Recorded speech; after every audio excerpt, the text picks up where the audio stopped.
Good afternoon. We are going to present our research paper on the topic. Please cooperate with that. Please. Good afternoon. I, Himanshi Tekwani, Priyanka Fulwani and Karishma Balani are going to present our research paper on the changing role of criminal laws in controlling the corporate behavior. Introduction. Our presentation focuses on topics like what should be the role of criminal law in controlling the corporate behavior and how can the execution of that role be improved. Emergence of corporate criminal liability. Originally, the corporations were immune from criminal sanctions and criminal liability. In the second half of the 19th century, however, criminal law began to expand to corporations. Criminal sanctions were held necessary because of the opacity of corporations to outside scrutiny and the inability of outside parties to identify the most culpable organizations. By the early 20th century, corporate criminal liability was well established, with the courts recognizing that the corporations could be found guilty even of crimes that ordinarily required a specific criminal intent. The threat of criminal sanctions could also help prevent corporate wrongdoing. Such sanctions made it more likely that corporations would comply with the regulations. The next topic is problem of corporate behavior. Problems can be divided in three types: conventional or ordinary. It includes crimes of violence such as assault, rape and murder, but it consists of property crime such as theft, burglary and robbery. These are committed mostly by lower and blue collar classes. Second is the occupational crime. These are committed by upper and middle classes, includes violation of law of crime and referred as white collar crimes, because it is committed by individual business persons, politicians, government employees, etc. It also includes blue collar workers and connections and connected such as with plumbers and automotives. The third is the organizational crime. It is committed by large entities and use illegal methods to obtain goals. It is committed by corporation industry, labor unions, and it is carried by with the complex system of board of directors, presidents, CEOs, middle managers and supervisors. Corporate crime demonstrates that corporate law breaking covers a very wide range of misbehaviors, such of it is serious. Among these violations are accounting malpractices, includes false statements of corporate assets and profits, occupational safety and health hazards, unfair labor practices and manufacture and sales hazardous products and misleading packaging of products.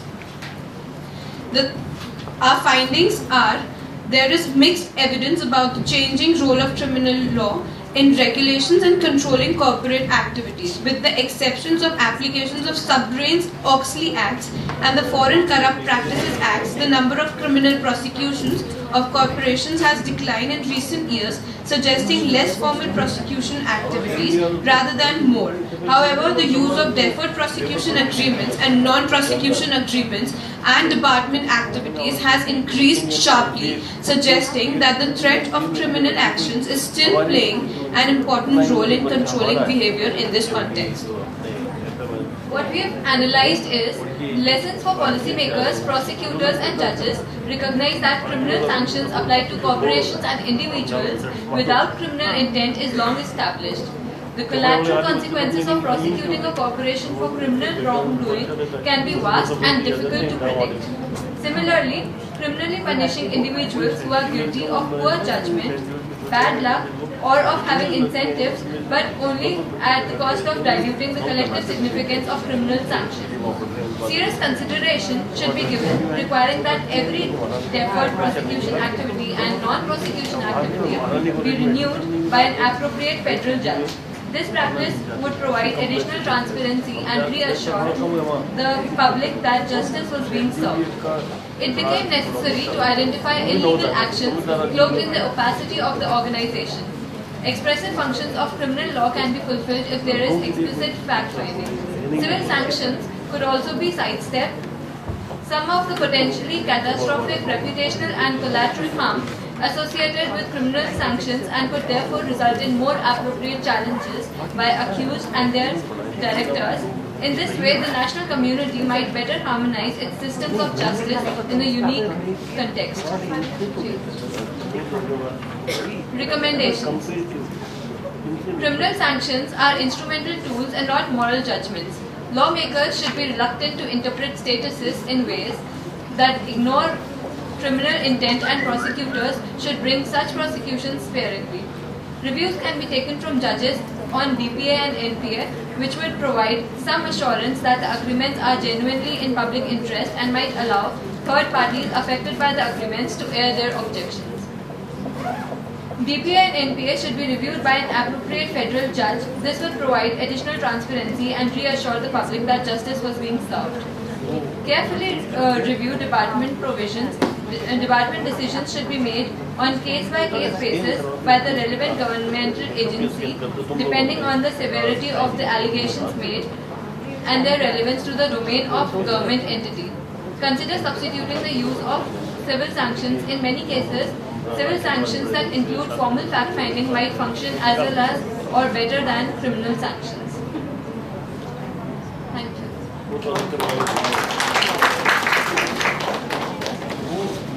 I, Sana Khanna, this afternoon would like to discuss the role of stock exchange. Be brief. You are given only 5 minutes. I would like to discuss the role of stock exchange in corporate governance. Now the question arises, what is corporate governance and stock exchange? Corporate governance is a key element for improvement of investors' confidence, increase of competitiveness and improvement of economic growth. It helps to prevent fraud, potential civil and criminal liability of companies, and it also enhances the reputation and makes it more attractive to the consumers. Now, what do you mean by stock exchange? A stock exchange is an exchange where brokers can buy and sell securities, stocks and bonds. It provides facilities for issue, redemption of securities, payments of income and dividends. Coming to the objectives of it, there are 3 objectives. First, to trace the traditional role of stock exchange in corporate governance. Second, to examine the impact on the role of stock exchange in corporate governance. And the last, to analyze the impact of demutualization of stock exchange. Traditional role of stock exchange. It provides new market for securities. It can be listed and then traded at the exchanges. It increases goodwill of the company. It provides ready market for the purchase and rate of securities. It helps in exchanges, provides liquidity to securities. And the corporate sector can get the information regarding the trends of investments, investors and priorities. Hello everyone, my name is Nisha Gupta and I would like to talk about SEBI role in stock exchange. The Security and Exchange Board of India Act 1992 was passed by central government for establishing a board to protect the interests of the investors. Every stock exchange needs recognition from the central government. Stock exchange provides services not only to the investors but also to the corporate sector. The major stock exchanges are New York Stock Exchange, Toronto Stock Exchange, London Stock Exchange, Singapore Stock Exchange. Impact of the stock exchange in the government corporate governance is, it is a term that refers broadly to the rules, process or laws by which businesses are operated with direct contribution of exchanges as established themselves as the promoter of the corporate governance recommendations. What is demutualization? Demutualization means restructuring the stock exchange and changing it from non-profit organization to mutually owned organization by its members. And what is corporatization? It means stock exchange should be organized as a company. The idea is to separate ownership, management and trading rights from each other. The point is, corporatization of stock exchange has no adverse effect on corporate governance as separation of ownership management will cause efficiency. But profit motive of stock exchange after being demutualized may somehow affect the performance of stock exchange in corporate governance. Thank you. बेटा कहाँ से introduce तो करते थे? You are not from IS University? My paper, which is Women on Boards in India, Significance and Implications in respect to BSc 30 listed companies. So, starting with the objective of my studies to analyze the BSc 30 listed companies. If you concentrate on your objective and conclusion, it will be much better. Sure. Just to see the I'll faces. just repeat up. Just to see the faces.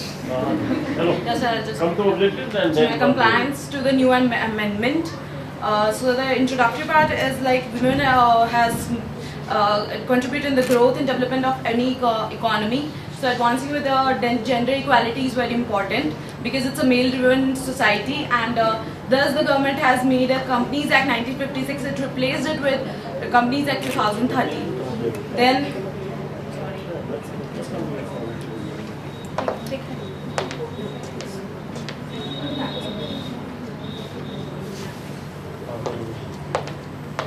significance of women in boards is sustainability, widens the pools of candidates, independence to act, think, innovate, good government policies, and compliance to ethics and moral standards, which is seen that when there are women in the boards, they mostly comply with the ethics and moral standards of the company. The financial performance of the company maximizes and it improves the company's image also. It aids to risk management too. Then the Companies Act, I'll just go with the main topic of it. Like every company should appoint at least one women director in the board, and paid up share capital of at least 100 crore, minimum turnover of rupees 300 crore is required to ensure the compliance. Then the compliance should be like Ministry of Corporate Affairs and the Institute of Company Secretaries are authorized by the SEBI to ensure the compliance from every company. Then there are 5,700 companies which are listed in BSE, out of which 580 companies have complied with the amendment, and 370 companies have been filed by the BSE, and advisory letters has been issued to 530 companies. There is a penalty criterion designed by the SEBI to make the companies comply with the Companies Act.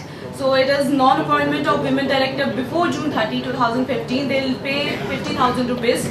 And if they comply between July 1st, 2015 to September 30, 2015, they will pay 50,000 plus 1,000 per day. Complying after October 1st, 2015, pay fine of rupees 1.42 lakh plus 5,000 per day. And for any non-compliance beyond September 30, 2015, stern action would be taken by the SEBI. Then the scope of my assessment was women, to analyze how many women are there in the board. Women as a chairperson, MD, CEO. Then percentage of women in each company of BSE 30 listed companies in comparison to men. Then percentage of women in composite data of BSE 30 listed companies.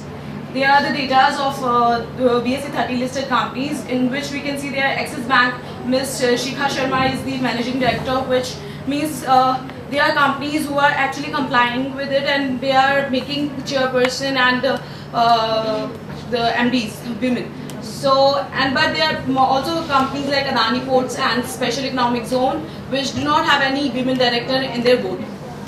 Then I'll just go with the brief. Analysis of my study was in Infosys Limited has highest number of women directors, which is 33.3%, in which there are 3 women directors out of 9, and Cipla Limited is followed by 30.0%, which is 3 women directors out of 10. Then there are the companies which do not have any women directors: Adani Ports, GAIL India, and ONGC. And then when we combine all the data of BSE 30 listed companies, their total directors are 343, in which women directors are 40, and the percentage, if we calculate it, is 11.6, which is very least. If we talk about our economy, they are not putting many women in their boards because they think the women are not much qualified. Then some ranked women directors, some top ranked women directors are like Ms. Senu Sud Karnak, which is who is director on 7 boards, Ms. Ramni Nirula, again 7 boards, Ms. Renu Chalu, Ms. Geeta Mathur, and so on, and directors on 6 boards. Then my findings of my assessment was women are positioning themselves at higher positions with their efforts. Talented workforce of women are hired by the companies, which they think they are talented women in India too. Then the companies are promoting gender diversity also, but there are some companies which are merely complying with the rule, and they have put the women as a proxy. Like there is a Reliance in which the managing director of Reliance has put his wife in the board just to show the compliance that they have one women in the board. Then the conclusion to my study was to conclude female representation in board as well as their relationship is step to eliminate obstacles to change their traditional mindsets. Putting women at high positions are merely not enough, but promoting them for entrepreneurial skills is next step to economic development. Thank you.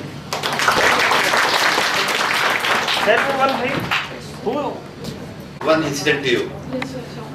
It's a real case. It happened in Delhi. One fellow, after doing the MBA, this BTech plus MBA, he joined as a management trainee in one company in Delhi. By chance, he could get a chance. He went to the Lalaji's house to take a file to get the approval from that file as a management trainee. When he entered the house of the Lalaji's, उसकी लड़की ने उसको देखा, उसे पसंद कर लिया और next day उनकी शादी हो गई. The person next day becomes the director in the company. That means day before you are management trainee, overnight your knowledge expands to such a great extent. The example is the case of this Lalu Prasad Yadav. When he made his wife as a chief minister, overnight his intelligence improved. So this is the power of women. अब आगे ना अपनी बात में किससे power of Chief Minister of Bihar for 5 years. Okay, sir. Thank you. Now in this session, the total 8 papers are presented, and most of the papers, they were relating to the corporate social responsibility and e-governance. And whereas the basic theme was corporate governance this way, that means only the one small aspect is covered, that is corporate social responsibility. I think in the next sessions, the more issues they will come up, which is really concerned with corporate governance. Now with these words, I thank the organizers and who gave me this opportunity to chair this session. Thank you. Thank you. On behalf of IIM,